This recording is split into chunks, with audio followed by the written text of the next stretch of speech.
ठीक है, लेखांकन सूचना प्रणाली की विशेषताएं लिखी है ना। लेखांकन सूचना प्रणाली,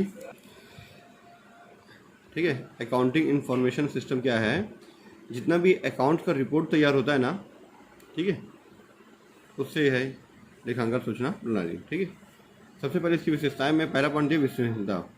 सूचना प्रणाली मतलब सूचना जो है, लेखांकन सूचना जो है, अकाउंट का जो इन्फॉर्मेशन है, जो रिपोर्ट है, वो विश्वसनीय कहा जाता है यदि वह त्रुटि व पूर्वाग्रह से मुक्त है।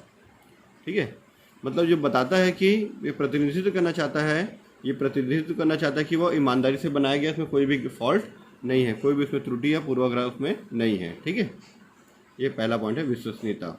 मतलब इसमें जो भी यूज़र है, जो भी इस सूचना का उपयोग कर रहा है, देख रहा है, जैसे मैनेजर हो गया या कंपनी के जो बॉस हैं वो लोग स्वामी हैं, बड़ी बड़ी कंपनी में शेयर होल्डर्स होते हैं, शेयर होल्डर जो भी इसको देख रहा है वो उस पर विश्वास कर रहा है कि इसमें कोई गलती नहीं है।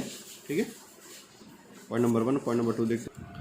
पॉइंट नंबर 2 है प्रासंगिकता। इसको यहीं तक लिखना, ज़्यादा मतलब पढ़ना। ठीक है, प्रासंगिकता, सूचना को प्रासंगिक कहा जाता है। प्रासंगिक मतलब उसके सहायक के रूप में मान के चलो, यदि वह निर्णय को प्रभावित करती है। ठीक है, जो कंपनी के मैनेजर हो गए, ठीक है, मैनेजर, प्रोप्राइटर मतलब जो बिजनेसमैन है, ठीक है, एंटरप्रेन्योर, जो कंपनी के शेयर होल्डर्स, ये सब इन लोग रिपोर्ट्स को देखते हैं, जो जैसे भी है मैनेजर वगैरह। ठीक है, अगर ये सूचना जो है, ये इन्फॉर्मेशन अगर हमारे डिसीज़न को प्रभावित करती है तो उसको प्रासंगिक होने के लिए जानकारी समय पर उपलब्ध होना चाहिए, भविष्यवाणी में मदद करनी चाहिए और प्रतिक्रिया में मदद करनी चाहिए।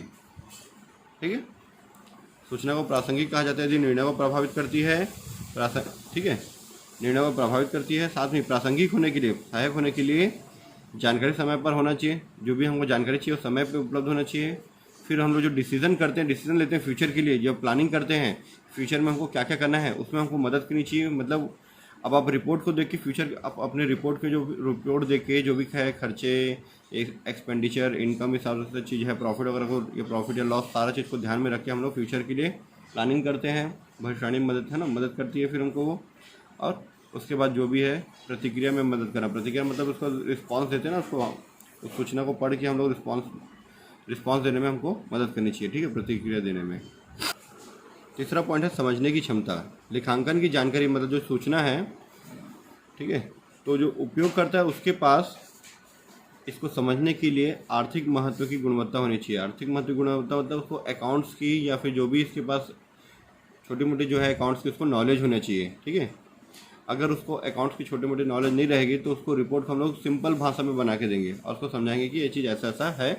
ठीक है, ताकि वो रिपोर्ट को देखकर समझ जाए। ठीक है, जैसे कोई कॉमर्स वाला स्टूडेंट होगा, कॉमर्स पढ़ के अपने पोस्ट पे बैठा हुआ है, वो मैनेजर पोस्ट पे या किसी भी पोस्ट में, ठीक है, तो वो उस रिपोर्ट को आसानी से समझ जाएगा। पर कोई दूसरा होगा, ठीक है, तो आसानी से नहीं समझ पाएगा। तो उसको हम लोग पर्सन टू पर्सन के हिसाब से हम लोग रिपोर्ट को तैयार करके देंगे ना। संदेश में अच्छे और बुरे संचार के बीच अंतर होने के कारण गुण संदेश की समझ के लिए मौलिक है। तो ये मत लिखना, बस यहाँ तक लिखना। लेखांकन की जानकारी के पास उपयोगकर्ता के लिए आर्थिक महत्व की गुणवत्ता होनी चाहिए, यहाँ तक। ठीक है, यहाँ तक नहीं, यहाँ से, अर्थात वित्तीय विवरणों और रिपोर्टों की सामग्री और महत्व को समझने के लिए उसको मतलब उसके पास क्वालिटी होनी चाहिए, जो हमारे फाइनेंशियल स्टेटमेंट है, रिपोर्ट है, उसको वो समझ सके, है ना, उसकी इम्पोर्टेंस को समझ सके। ठीक है, बस यहाँ से यहाँ तक। Point number 4, तुलनात्मकता। ठीक है, तुलनात्मकता, कंपेयर किससे करते हैं, जो उपयोग करता है वो, जैसे मान चलो दो कंपनी है, ए लिमिटेड है और बी लिमिटेड है, तो ये दोनों के बीच में तुलना कर सकता है। या फिर ऐसा हो सकता है कि 2000 एक ही कंपनी का है, ए लिमिटेड का ही है, और 2010 का है, मतलब 2020 का है और 2021 का है, तो ये दोनों के बीच में तुलना करेगा कि भाई इसमें प्रॉफिट कितना था, इतना लॉस कितना था, किस में ज़्यादा पैसा लगा था, किस में कम लगाए थे, क्या रिपोर्ट है, ये कंपेयर करते हैं। ठीक है, सूचना जो है रिपोर्ट जो है, सूचना की गुणवत्ता जो उपयोग करता हूँ, मतलब जो भी उपयोग करता है, बताया ना, मैनेजर हो गया या फिर जो बड़े अकाउंट डिपार्टमेंट वाले हैं, ठीक, ऑफिसर, जितने भी लोग हैं, डायरेक्टर, कंपनी के शेयर होल्डर, उपयोगकर्ताओं को दो या दो से अधिक संस्थाओं के बीच समय अवधि में आर्थिक घटनाओं में बदलाव की पहचान करने में सक्षम बनाती है। तो आपको मैं दिखाता हूँ कैसे तुलना करते हैं। जैसे ये दिया हुआ है, ठीक है, 2008-9 का दिया हुआ था 80,000, ये 1 लाख, तो 20,000 बढ़ा है, कितना परसेंट बढ़ा है, 48-60 है, कितने का अंतर है, 2008 में 48 था कॉस्ट ऑफ गुड्स सोल्ड, ये कितना 60,000 कितना परसेंट कितना बढ़ा है 12,000। फिर इसका हम लोग परसेंटेज निकालें तो ये सब तुलनात्मक है, कंपेयर किए हैं, ठीक है, कंपेरेटिव है ना। इसी तरह से ये हमारा तुलनात्मक किया जाता है, ठीक है। तो सूचना की गुणवत्ता जो उपयोगकर्ताओं को 2 या 2 से अधिक संस्थाओं के बीच समय की अवधि में आर्थिक घटनाओं में बदलाव की पहचान करने में सक्षम बनाती है। समान और भिन्नताओं की पहचान करने के लिए फर्मों में लेखा रिपोर्ट तुलनात्मक होनी चाहिए। तुलनीय होने के लिए मतलब कंपेरेटिव होने के लिए लेखा रिपोर्ट अवधि से संबंधित, अवधि मतलब समय से संबंधित होनी चाहिए। माप की सामान्य इकाई व रिपोर्टिंग के सामान्य प्रारूप का उपयोग करें। सामान्य इकाई मतलब जैसे रुपए तो रुपए के हिसाब से, ठीक है, जो यूनिट अब यूनिट में अगर बना रहे हो, ठीक है, मटेरियल वगैरह है तो यूनिट बना तो यूनिट में, किलो में तो किलो में, सामान्य रूप से करें ताकि हर कोई इसको समझ सके। तो यहाँ से करना, ये समान से यहाँ तक। चलो उसके बाद हमारा है लेखांकन सूचना प्रणाली के प्रमुख उद्देश्य। पहला है sales order processing.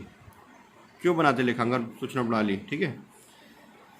Sales order processing में क्या है, यह एक महत्वपूर्ण ट्रांजैक्शन प्रोसेसिंग सिस्टम है जो कि उपभोक्ताओं के ऑर्डर पर प्रक्रिया करता है तथा उनके लिए इनवॉइस, विक्रय विश्लेषण, है ना, इन्वेंट्री कंट्रोल के लिए डाटा उत्पन्न करता है। जैसे मान चलो जैसे हम लोग फ्लिपकार्ट में, अमेज़न में बुक करते हैं, ठीक है। आप यहाँ से फ्लिपकार्ट, अमेज़न में कोई चीज़ देख रहे हो, चेक कर रहे हो, ठीक है, वो फ्लिपकार्ट के उसके बॉस को उससे कोई मतलब नहीं। लेकिन जैसे ही आप ऑर्डर करते हो, अब उसके स्टॉक में अगर 200 पीस रखा हुआ है, आपने ऑर्डर कर दिया 10 पीस का, तुरंत दिखा देगा कि 190 पीस अभी स्टॉक में बचा हुआ है। फिर और कोई खरीद ले 90 पीस, तो तुरंत दिखा देगा 100 पीस बचा हुआ है। और किसी ने खरीद लिया ऐसे 100 पीस खरीद लिया, तुरंत दिखा देगा आउट ऑफ स्टॉक, ठीक है। ये है सेल्स ऑर्डर प्रोसेसिंग, ऑटोमेटिक ये काम करता है। फिर जितने लोग 10 पीस खरीदे हैं, ऑटोमेटिक उसका बिल जनरेट होता है उसके नाम से, वो नाम फिलअप करता है, अपना एड्रेस डालता है, उसके नाम से ऑटोमेटिक बिल फिलअप हो जाता है। सब सारा सिस्टम बनाता है। विक्रय विश्लेषण, देखो इनवॉइस बनता है, बिल बनता है, माल कितना बिका, क्या है, सारा चीज़ बन जाता है, विक्रय विश्लेषण हो जाता है। इन्वेंट्री कंट्रोल में रहता है कितना पीस है, हमको भी दिखता है ना, हमको भी हमारे उसमें दिखता है साइड में कि कितना पीस है, कितना शॉर्टेज हो, तो तुरंत हम लोग क्या करते हैं, उसको नया खरीद के ला के ऐड करते हैं। अब मान के चलो जैसे 100 पीस बचा था, हम लोग तुरंत क्या किए, 1000 पीस और लेके आ गए, तो कितना हो गया हमारे पास, अब 1100 हो गया। फिर ये सेल होते रहेगा, ठीक है। ये होता है इस तरह से सेल्स ऑर्डर प्रोसेसिंग, ठीक है। जैसे ही कस्टमर ऑर्डर करता है, ये अपना काम करना चालू कर देता है, ठीक है। उसके बाद है इन्वेंट्री कंट्रोल। यह प्रणाली माल के विभिन्न स्तरों व उसमें होने वाले विभिन्न परिवर्तनों को ध्यान में रखता है, ठीक है। इन्वेंट्री कंट्रोल क्या है, ये कितना आ रहा है, कितना जा रहा है। जैसे मान के चलो एक फैक्ट्री है, बहुत बड़ी फैक्ट्री है, ठीक है। ये मार्केट है, मार्केट से हम लोग सामान लाते हैं, तो सबसे पहले यहाँ पे एक गोडाउन रहता है छोटा सा। ये मार्केट में माल आके सीधा फैक्ट्री के अंदर नहीं घुस जाता बनने के लिए, पहले गोडाउन में जाता है, ठीक है। यहाँ पे रहता है ये, है ना। फिर उसके बाद यहाँ पे जो गोडाउन कीपर है जो बैठता है यहाँ पे, वो सारा चीज़ को देखता है कि कितना माल आ रहा है, मतलब कितना माल आ रहा है, उसके हिसाब से कितना जा रहा है, जिसकी जो ज़रूरत है। फैक्ट्री में मान के चलो अलग अलग डिपार्टमेंट है, तो सब जिसको जो ज़रूरत है वो उसको उतना सामान प्रोवाइड कराते रहता है, ठीक है। तो ये क्या है, जैसे मान चलो उसके पास 100 किलो है, ये 50 किलो है, तो पता है कि 50 किलो बचा हुआ है। सारा चीज़ ये इन्वेंट्री कंट्रोल में ये शो होता है यहाँ पे, ठीक है, ठीक है। इसके बाद हमारा है अकाउंट रिसीवेबल। अकाउंट रिसीवेबल क्या है, यह प्रणाली उपभोक्ताओं की खरीद व भुगतान से उत्पन्न डाटा की मदद से उपभोक्ताओं द्वारा देय राशि का हिसाब रखता है, ठीक है। इंग्लिश में देखते हैं account receivable. This system manage the accounts which are to be receivable from the customer from the time to time, ठीक है। मतलब हम लोग जैसे कोई कस्टमर है, ठीक है, कोई कस्टमर जैसे ए है, फिर बी है, सी है, बहुत सारे कस्टमर लोग सेल करते हैं, ठीक है। तो उससे कितना कितना पैसा आ रहा है टाइम टू टाइम, हम लोग जैसे सेल करते तो लिख देते कि भाई 5,000 इनसे लेना है। फिर एक मैंने 10,000 का सेल करते लिख दिया 15,000 लेना है। फिर कितना पैसा आ रहा है टाइम टू टाइम वो रिसीवेबल में दिखाता है। जैसे मान चलो मैं ट्यूशन पढ़ा रहा हूँ, ठीक है। तो जैसे 1 तारीख आया, मैंने लिख दिया कि भाई इससे 500 रुपये लेना है, इस बच्चे से 500 लेना है, इस बच्चे का पिछले महीने का भी जुड़ा हुआ 1,000 रुपये लेना है। तो जैसे ही 500 रुपये देगा, मैं लिख दूँगा हाँ पेमेंट आ गया, तो उसको बैलेंस दिखाएगा 500 रुपये। फिर 500 रुपये और दे दिया तो दिखा देगा नील, 0 हो गया है, ठीक है। ये चीज़ होता है अकाउंट रिसीवेबल।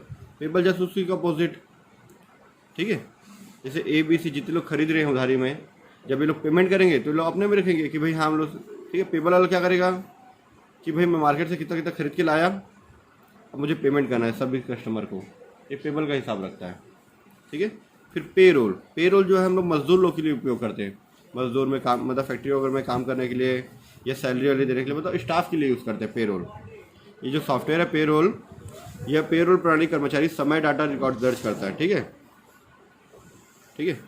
पेरोल प्रणाली कर्मचारी समय कार्ड से डाटा दर्ज करता है। समय कार्ड जो रहता है टाइम वाला, या पंचिंग मशीन होता है आजकल, ऐसे अंगूठी से पंच कर देते हैं तो टाइम दर्ज हो जाता है, कितने घंटे काम किए कितने घंटे नहीं। ठीक है, जहाँ टाइमिंग के हिसाब से सैलरी रहता है ना, तो उसके हिसाब से यहाँ सही रहता है, वो दिखा देता है कि हाँ इतने बजे आया था इतने बजे ये गया, तो उसके हिसाब से उसको सैलरी पूरा ऑन रिकॉर्ड जो है पूरा, जैसे 30 तारीख महीने का, 30 या 31 तारीख होता है महीने का, एक रात के 12 बजे तक पूरा वो महीने का पूरा हिसाब उसमें निकल जाता है कि कितने घंटे काम किया, सारा चीज़। तो क्या है, हमको प्लस माइनस सारा चीज़ करने की जरूरत नहीं होती, पता चल जाता है कि 31 दिन में 25 दिन आया है, इतने घंटे काम किए, तो इसके हिसाब से उसको सैलरी दे दिया जाए। ठीक है, ये कौन कौन से दिन अपसेंट किया, किसी का डे वाइज सैलरी नहीं मिलता, समय के हिसाब से नहीं मिलता, हाँ इतने दिन इसका अपसेंट है, ऑप्शन के हिसाब से उसको उतना पैसा काट दो, बाकी पैसा उसको दे दो। ठीक है, ये सारा चीज़ में रिपोर्ट में दर्ज होता है। ठीक है, फिर उसका जनरल लेजर, ये अगर हमारा बिज़नेस छोटा है, बिज़नेस अगर हमारा बड़ा है तो सबके लिए अलग अलग सॉफ्टवेयर यूज़ करते हैं। ठीक है, अगर हमारा बिज़नेस छोटा सा है तो जनरल लेजर बनाते हैं, जिसमें सारा चीज़ आता है, सेल्स ऑर्डर भी, inventory control, receivable, payable, payroll, सारा चीज़ एक ही में आ जाता है, जनरल लेजर। ठीक है, जैसे हम लोग 11 में पढ़ते थे ना कि अगर हमारा बिज़नेस छोटा तो जनरल एंट्री बनाते थे। ठीक है, जनरल एंट्री पर लेजर, प्रॉफिट लॉस, ये सब चीज़ ट्रायल बैलेंस बनाते थे। लेकिन अगर हमारा बिज़नेस बड़ा है तो अलग से कैश बुक बनाते हैं, अलग से purchase book, sales book, purchase return book, sales return book, सबका अलग अलग। अब बिज़नेस छोटा है तो एक ही में सब चीज़ कर देते हैं, जनरल एंट्री। ठीक है, वैसे जनरल लेजर है। ठीक है, सारा चीज़ उसी में, अकाउंट रिसीवेबल भी, पेबल भी, पेरोल भी, सब चीज़ें एक ही में। ठीक है, प्रश्न 3, लेखांकन रिपोर्ट के प्रकारों को समझाइए। पहला इसमें है ग्राहक रिपोर्ट। ठीक है, लेखांकन रिपोर्ट्स के प्रकार बताना, जिसमें पहला है ग्राहक रिपोर्ट। ऐसी रिपोर्ट जो कि प्रबंधकों की जरूरत के अनुरूप बनाई जाती है ग्राहकों के लिए। जैसे 10 चोटी के 10 ग्राहक, चोटी मतलब टॉप 10 ग्राहक, 10 अदायगी ना करने वाले ग्राहक, या फिर 10 ऐसे ग्राहक जो 6 महीने से खरीदारी नहीं किए, इत्यादि। मतलब हमको मैनेजर को जो रिपोर्ट जरूरत है, ग्राहक report, customer report. Customer report कैसे देखते हैं हम लोग, हमारे 10 अच्छे कस्टमर कौन से हैं, टॉप 10 कस्टमर, उसका नाम क्या लिख के आओ। या फिर कौन कौन जो 10 लोग पेमेंट नहीं किए हैं, टॉप 10 कस्टमर जो बड़ा बड़ा पेमेंट बचा हुआ है वो लेके आओ। या फिर बहुत मतलब 6 महीने 7 महीने से जो पेमेंट नहीं किया है उसका रिपोर्ट अलग से लेके आओ, हो सकता है ना ऐसे। या फिर हमारे जो बहुत सारे कस्टमर जो 6 महीने से खरीदारी नहीं किए हैं, क्या हो गया है, क्या प्रॉब्लम से बात करते हैं, हेलो सर कैसे हो आप, बढ़िया, बच्चे कैसे हैं, अच्छा गुड़िया का वहाँ एडमिशन हो रहा था कोटा में, हो गया क्या। ठीक है, या सीए कर रही थी, कैसा रहा उनका रिजल्ट, ओहो कोई बात नहीं सर, अच्छा होगा नेक्स्ट टाइम, नेक्स्ट टर्म में, ऐसा सारा चीज़ उनसे बात करने के बाद फिर हाँ सर वो आप क्या हुआ, अच्छा लेन देन करना बंद कर दिए, अच्छा नहीं लग रहा है क्या, मतलब हम ऐसा करके, आप जैसे कस्टमर की भारी डिमांड है हमारे पास, मतलब ऐसा सारा चीज़ मतलब बातों से अपना बोल के करते हैं। ठीक है, ये सब सारा चीज़ जो है ग्राहक रिपोर्ट इसलिए तैयार किया जाता है। फिर दूसरा सप्लाई रिपोर्ट। सप्लाई रिपोर्ट किसका होगा, सप्लायर लोग के लिए। ऐसी रिपोर्ट जिनमें प्रबंधकों की जरूरत के अनुसार सप्लायर से संबंधित विभिन्न पहलू दर्शाए जाते हैं। ठीक है, सप्लायर कौन होता है, जो हमको सामान देता है, उसके लिए जो रिपोर्ट तैयार करते हैं। ये तो ग्राहक हो गया जो हमसे खरीदता है, और हम जिसे खरीदते हैं उसका रिपोर्ट क्या होता है, सप्लाई रिपोर्ट। जहाँ जहाँ से लेके आते हैं, किसका सब पेमेंट क्या क्या बचा हुआ, कैसा आ रहा है, क्या क्वालिटी है, सारा चीज़ करूँ। फिर समरी रिपोर्ट। ठीक है, अभी तो हमारा बिजनेस का मेन चीज़ है बेचना और ख़रीदना। इसके अलावा और भी बहुत सारे रिपोर्ट होते हैं, तो उसको शॉर्ट में छोटे छोटे रूप में बना दिया जाता है। काम का रिपोर्ट, फैक्ट्री का मशीन का रिपोर्ट हो गया, सारा चीज़ है। ठीक है, प्रॉफिट एंड लॉस जो भी है सारा चीज़ है ना, ट्रेडिंग अकाउंट, बैलेंस शीट जो भी है सारा चीज़। ये समरी रिपोर्ट जो है यह संगठन के सभी कार्यों की एक संक्षिप्त रिपोर्ट होती है। पूरा जर्नल एंट्री से लेकर लेजर से हर चीज़ बना कर ही देंगे। शॉर्ट में profit and loss account, trial balance, trading account, profit loss account, balance sheet complete बना के और थोड़ा बहुत जो है इसका नोट्स बना के दे देते हैं। ठीक है, उदाहरण के लिए प्रॉफिट एंड लॉस लिखा है इसमें समरी रिपोर्ट में। फिर डिमांड रिपोर्ट। डिमांड रिपोर्ट क्या होता है, अब मुझे सारा रिपोर्ट देखने के लिए टाइम नहीं है मेरे पास, मुझे लगता है मैं आज ऑफिस आया, मैं बता रहा था डिमांड रिपोर्ट के बारे में। डिमांड रिपोर्ट क्या है कि डिमांड के हिसाब से बनाई जाती है। मतलब जो प्रबंधक जो है, देखो एक फैक्ट्री में या बिजनेस में बहुत सारे रिपोर्ट हो सकते हैं, तो हर रिपोर्ट तो देखिएगा नहीं, पर जितनी उसको ज़रूरत है, जिसको लग रहा है कि मेरे को ये चीज़ देखना है, तो उसके हिसाब से वो रिपोर्ट बोलेगा कि भाई जो अकाउंट वहाँ बैठा हुआ है अकाउंटेंट, या जो वहाँ ऑफिस में बैठा हुआ है कंप्यूटर वाला, ठीक है, उसको बोलेगा भाई ये रिपोर्ट तैयार करके ले आना, तो देखना मुझे क्या क्या चीज़ें हैं, थोड़ा सा गड़बड़ लग रहा है, कुछ तो गड़बड़ हो रहा है फैक्ट्री में। ठीक है, जो भी है अपने हिसाब से ये क्या चीज़ है, सही गलत जो भी हम लोग देख लेते हैं ऐसे करके।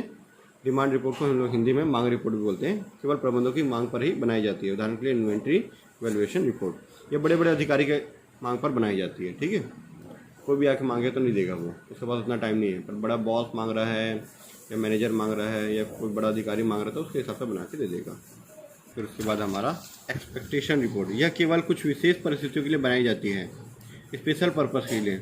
उदाहरण के लिए स्टॉक की स्थिति की, जैसे कि 70 से ऊपर स्टॉक होना।